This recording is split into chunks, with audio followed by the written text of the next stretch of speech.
hari ini kita bertemu lagi pada pelajaran IPA Biologi di kelas 7 semester awal semester ganjil di pelajaran 2021-2022. Nah, materi kita pertama adalah mempelajari ciri-ciri makhluk hidup.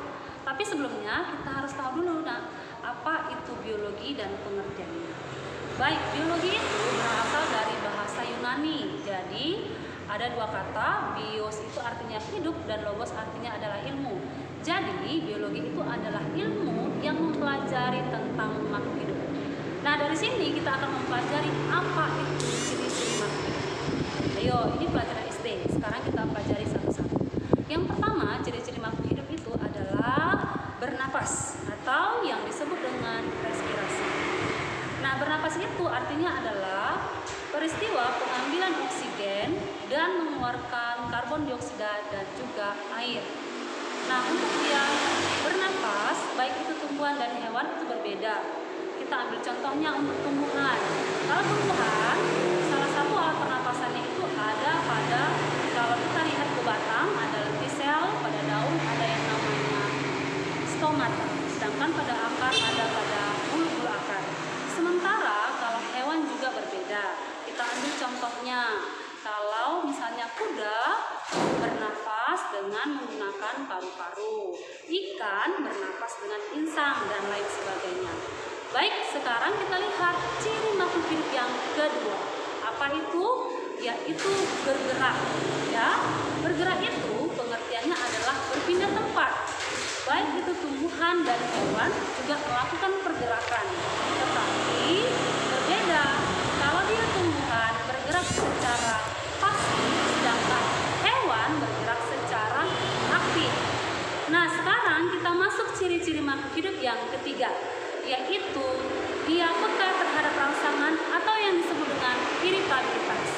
Nah, baik itu makhluk hidup maupun dia tumbuhan hewan melakukan yang namanya peka terhadap rangsangan atau iritabilitas, ya. Nah, kita masuk ke ciri berikutnya, ada namanya memerlukan makanan atau yang disebut dengan nutrisi. Berdasarkan cara memperoleh makanannya, makhluk hidup itu dibedakan atas dua. Yang pertama ada disebut dengan yang namanya autotrof. Ya, autotrof itu adalah makhluk hidup yang dapat membuat makanannya sendiri.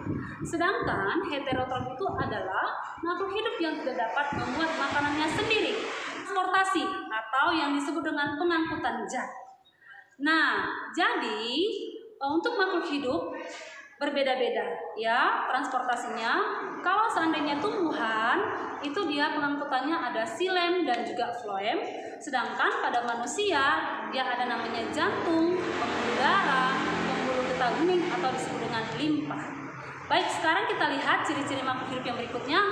Ada namanya memiliki asam nukleat berupa DNA ataupun RNA. Nah, di sini bahwa asam nukleat itu dimiliki oleh makhluk hidup yang diwariskan secara genetik ya atau diturunkan.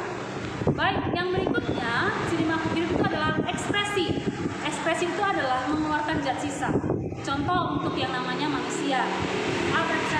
Alat ekspresinya itu ada namanya kulit, ada hati, ada paru-paru dan ada juga ginjal.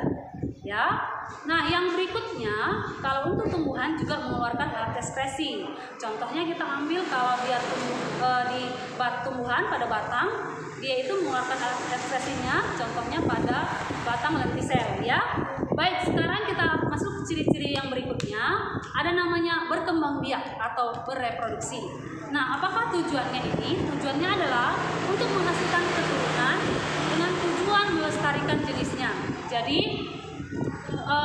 baik itu makhluk hidup, tumbuhan dan hewan juga bereproduksi dengan cara yang berbeda. Nah, yang berikutnya ada ciri makhluk hidup tumbuh dan berkembang. Tumbuh dan berkembang tidaklah sama. Kalau tumbuh itu adalah pertambahan ukuran tubuh yang tidak dapat balik seperti semula. Contohnya tinggi badan, ya.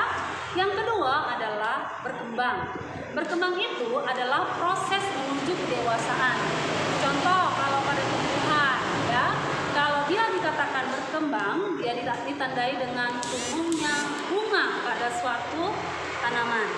Baik, ciri yang berikutnya adalah beradaptasi.